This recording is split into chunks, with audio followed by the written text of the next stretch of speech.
রাজ্য সরকার দিনের পর দিন নির্মমভাবে চোখ বন্ধ করে এইসব দৃশ্যগুলো তাকিয়ে আছে বলে আমার বিশ্বাস।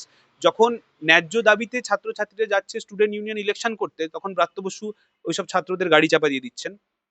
কিন্তু যে ছেলেগুলোর ও যাতে শান্তিতে তারা পড়াশুনো করতে পারে, তাদের স্বপ্ন পূরণ করতে পারে, সেই সব ছেলেমেয়ের দিকে তাকিয়ে একবার এইসব যারা পিশাচরা বিশ্ববিদ্যালয়ে আছেন, আমি কথার কথা ধরে নিলাম যাদবপুর বিশ্ববিদ্যালয়ে ধরো ১,০০০ জন স্টুডেন্ট পড়ে।